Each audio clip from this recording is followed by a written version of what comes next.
Election मंसूख करने की बात हो रही है। कहा गया इलेक्शन पर दरख्वास्त आई तो निमट लेंगे। वजीर दिफा ख्वाजा आसिफ ने खदशे का इजहार कर दिया। कहते हैं इलेक्शन मंसूख करने का भरपूर दिफा करेंगे। इंतखाबात के नतीजे में मिलने वाली स्पेस के हर इंच का दिफा करेंगे। फिच रिपोर्ट में हुकूमत के खात्मे वाली बात में वजन है। पाकिस्तान के वजूद के लिए पीटीआई खतरा बन गई है। पीटीआई को अमेरिका से इमदाद मिल रही है। पीटीआई पर पाबंदी का फैसला जल्दबाजी में किया गया। मामले पर पीपल्स पार्टी को एतमाद में नहीं लिया गया।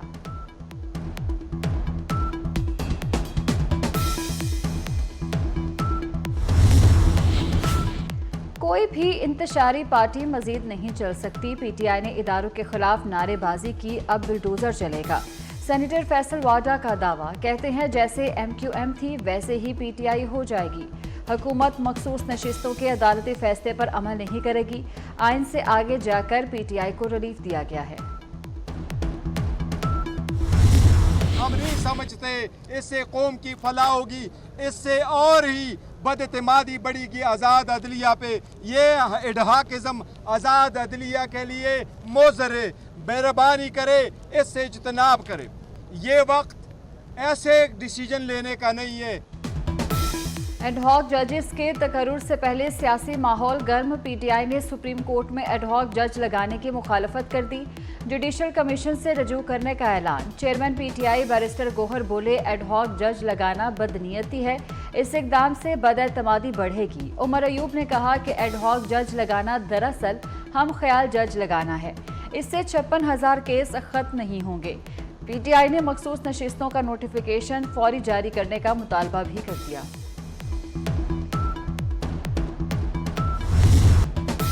हुकूमत का सुप्रीम कोर्ट में एडहॉक जजेस के तकर्रुर का दिफा। वजीर कानून आजम नज़ीर तारड़ कहते हैं आइन एडहॉक जजेस की इजाज़त देता है।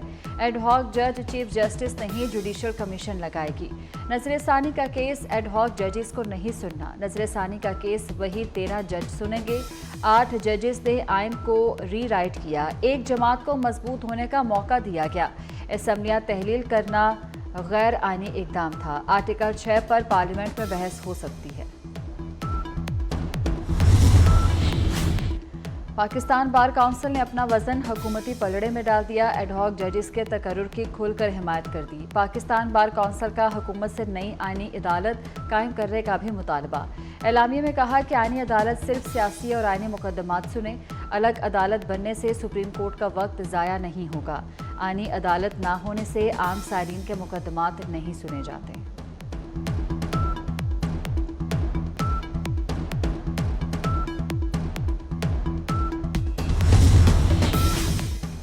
एडहॉक जजेस की तैनाती की मुखालफत समझ से बालातर है। आइन एडहॉक जज की तकर्रुरी की इजाज़त देता है। सदर supreme court bar Shahzad Shaukat की 24 न्यूज़ से खुसूसी गुफ्तगू। कहा आईनी अदालत के क़याम बारे पार्लियामान फैसला कर सकती है। सुप्रीम कोर्ट में एडहॉक जजेस के तकर्रुर के लिए जुडिशल कमीशन का इजलास आज होगा। चीफ जस्टिस काजी फायज ईसा इजलास की सरबराही करेंगे। जस्टिस रिटायर्ड मकबूल बाकर ने ज़ाती वजूहात पर एडहॉक जज बनने से माजरत कर ली। जस्टिस रिटायर्ड मुशीर आलम भी एडहॉक जज बनने से माजरत कर चुके हैं।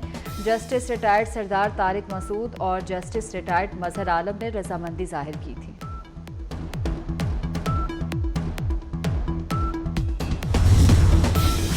कराची में शदीद गर्मी और हब्स लाशें मिलने का सिलसिला फिर शुरू। 2 रोज़ में मुख्तलिफ इलाकों से 30 लाशें मिली हैं। 13 लाशें छिपा और 4 लाशें ईदी सर्दखाने मुंतकिल।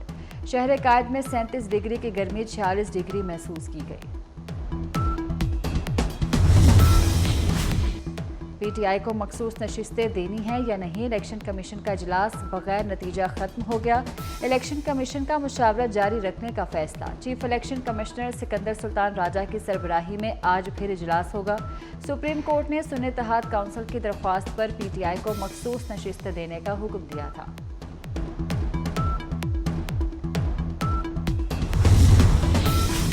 क्या हुकूमत सुप्रीम कोर्ट के फैसले पर पार्लियामेंट में जवाब देगी? कौमी असम्बली और सेनेट का इजलास आइंदा हफ्ते तलब किए जाने का इम्कान।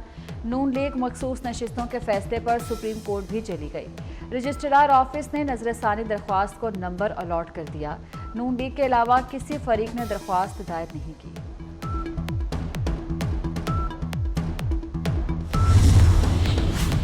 टैक्स रिफंड में 800 अरब रुपए का फ्रॉड पकड़ लिया। 49 लाख अफराद इस्तात के बावजूद टैक्स नहीं देते, दौलतमंदों को टैक्स नेट में लाएं। वज़ीर आज़म शहबाज शरीफ का FBR के इजलास से खिताब। शहबाज शरीफ को बताया गया कि 3.25 खरब के 84,000 मुकदमात ज़ेरे अल्तवा हैं। वज़ीर आज़म के टैक्स मुकदमात को जल्द निपटाने के लिए ट्रिब्यूनल्स की तादाद 100 तक बढ़ाने की हिदायत। चीन की पीपल्स लिबरेशन आर्मी की 97वीं सालगिरह की GHQ में तकरीब। Army chief general Asim Munir ने चीनी मेहमानों का इस्तकबाल किया। आर्मी चीफ ने पीपल्स लिबरेशन आर्मी की खिदमात को सराहा। कहा, पाक फौज और पीपल्स लिबरेशन आर्मी के दरमियान ताल्लुकात मजबूत हैं। दोनों फौजें दो तरफा ताउन जारी रखे हुए हैं। चीनी सफीर ने मेज़बानी पर जनरल आसिम मुनीर का शुक्रिया अदा किया।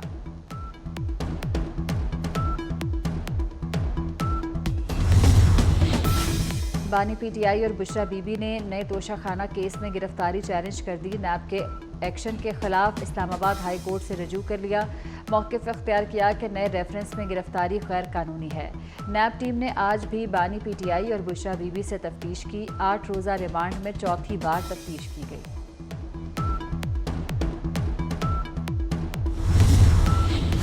बानी PTI ने 12 मुकदमात में ATC का जिस्मानी रिमांड चैलेंज कर दिया। लाहौर हाई कोर्ट में 12 दरख्वास्तें दायर कर दी। मौक़िफ़ इख्तियार किया कि जिस्मानी रिमांड देते वक्त रिकॉर्ड का दुरुस्त जायज़ा नहीं लिया गया। बानी PTI के रिमांड कलअदम करार देने की इस्तदा।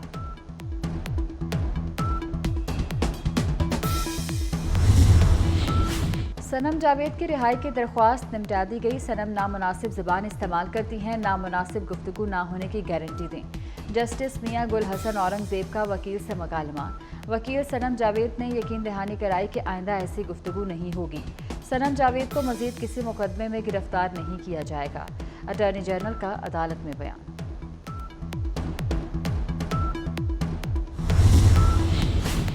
चालीस खानदान 48% IPPs के मालिक हैं। साबिक निगरान वज़ीर तजारत गौहर एजाज का बड़ा इंकशाफ। वज़ीर पावर अवैस लगारी से IPPs को की गई अदायगियों का रिकॉर्ड मांग लिया। कहा, 106 IPPs का डाटा पब्लिक किया जाए। IPPs को 200 अरब की अदायगियाँ की गई। IPPs की पैदावारी लागत का डाटा अवाम के सामने रखा जाए। बिजली की असल कीमत 30 रुपये फ़ी यूनिट से कम होनी चाहिए।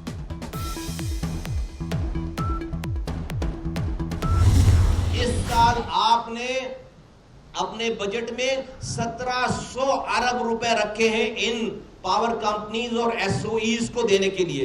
आज बिजली नहीं है, बिल आ रहा है, हर घर हर इलाके में, पूरे पाकिस्तान में लोड शेडिंग है। मजे की बात है कि पाकिस्तान में जरूरत से ज्यादा बिजली मौजूद है। ये पाकिस्तान की इकॉनमी को इतना बड़ा गहरा जख्म है, इससे इतना खून रस रहा है कि हम एक आम आदमी, एक बिजनेसमैन इससे उठ ही नहीं सकता। हर पाकिस्तानी पावर सेक्टर के बहरान से मुतासिर है। ये किसी भी दहशतगर्दी से बड़ा मसला है। तवानाई बहरान हल किए बगैर मुल्क आगे नहीं बढ़ सकता। MQM रहनुमा मुस्तफ़ा कमाल की कराची में प्रेस कॉन्फ्रेंस। कहा, 40 IPPs के लिए बजट में 1700 अरब रखे गए। बिजली ना होने के बावजूद भारी भरकम बिल आ रहे हैं। इस वक्त मुल्क में गालम गलोच का टूर्नामेंट चल रहा है। मुल्क में 11 साल बाद नेशनल ड्रग सर्वे होगा। वज़ीर दाखिला मोहसिन नकवी ने मंजूरी दे दी। मुनशियात के आदी अफराद का डाटा जमा किया जाएगा। मोहसिन नकवी का कहना है कि सर्वे से इंसदाद मुनशियात के लिए फैसला साजी मुमकिन होगी। कौम के मुस्तकबिल का मसला है, इंसदाद मुनशियात पर कोई समझौता नहीं होगा। सीमेंट डीलर्स की विद होल्डिंग टैक्स के खिलाफ हड़ताल। लाहौर में 6 दिन से सीमेंट की सप्लाई बंद। तामीराती सनत को धचका, तरक्याती कामों को ब्रेक। डीलर्स के गोदाम तेजी से खाली होने लगे। निजी सोसाइटीज़ और आबादियों में मकानों की तामीर में मुश्किलात। सप्लाई के बंदर से सीमेंट की फैक्ट्री मालिकान को भी नुकसान। तारीख में पहली बार सीमेंट की बोरी 1500 रुपये पर चली गई। हुकूमत एक अथॉरिटेटिव होने के नाते एक जो उनका जाबराना रवैया होता है, आमराना रवैया होता है। आप जानते हैं कि हमने 24 जुलाई को एक ऐलान किया हुआ है एक धरने का, कि जिसके साथ हेल्थ केयर कमीशन और बाकी हुकूमती जो अल्ले तलल्ले हैं उनके खिलाफ लाहौर के अंदर हम धरना करने जा रहे हैं पाकिस्तान मेडिकल एसोसिएशन की तरफ से। हुकूमती पॉलिसीज के खिलाफ एमपीए भी मैदान में आ गई। 24 जुलाई को हेल्थ केयर कमीशन के सामने धरने का ऐलान। हेल्थ केयर कमीशन के बोर्ड ऑफ कमिश्नर्स को तहलील करना गैर कानूनी इकदाम है। सदर पीएमए डॉक्टर अशरफ निजामी, सदर वाईडीए शुएब नियाजी की प्रेस कॉन्फ्रेंस। बांग्लादेश में कोटा सिस्टम के खिलाफ एहतजाज शिद्दत इख्तियार कर गया। पुलिस और मुजाहिरीन में शदीद झड़पें जारी। कई रोज से जारी एहतजाज में अमवात 32 हो गई। मुजाहिरीन की कॉल पर मुल्क गिर हड़ताल, इंटरनेट सर्विस मुअत्तल, तालीमी इदारे बंद कर दिए गए। हुकूमत ने मुजाहिरीन से मुज़ाकरात का ऐलान कर दिया।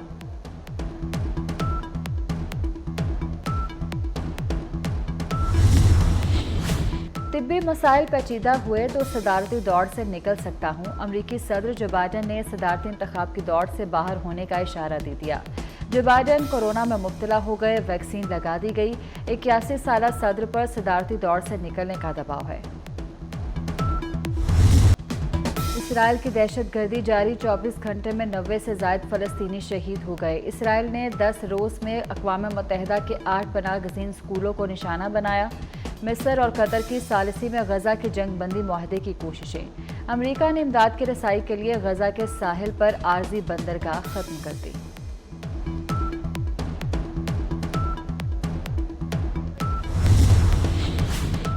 कराची में इलेक्ट्रिक और हाइब्रिड डीजल बसें तैयार की जाएंगी। चीनी कंपनी प्लांट लगाने का काम 3 माह में शुरू करेगी। सीनियर वजीर शर्जील मेमन ने खुशखबरी सुना दी। शर्जील मेमन से चीनी कंपनी यूटोंग के नुमाइंदों की मुलाकात। कहते हैं प्लांट का काम अगले साल मुकम्मल हो जाएगा। प्लांट लगने से रोजगार के नए मौके पैदा होंगे।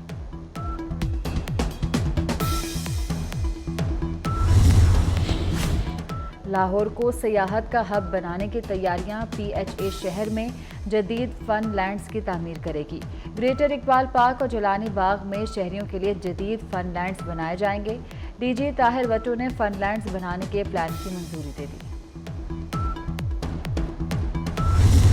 पेरिस ओलंपिक्स की तैयारियों के लिए कौमी शूटर्स का कैंप। पाकिस्तानी शूटर्स की पेरिस रवानगी से कबल मशकें मुकम्मल। गैर मुल्की कोच के ज़रिए निगरानी शूटर्स GM बशीर, गुलफाम जोसेफ और कशमाला तल्लत ने ट्रेनिंग की। विमेंस एशिया क्रिकेट कप आज से शुरू होगा। इफ्तिताही मैच पाकिस्तान और भारत के दरमियान खेला जाएगा। पाकिस्तानी टीम जीत के लिए पुरअज़्म। नेपाल और UAE की टीमें भी कल मद्दे मुकाबले होंगी।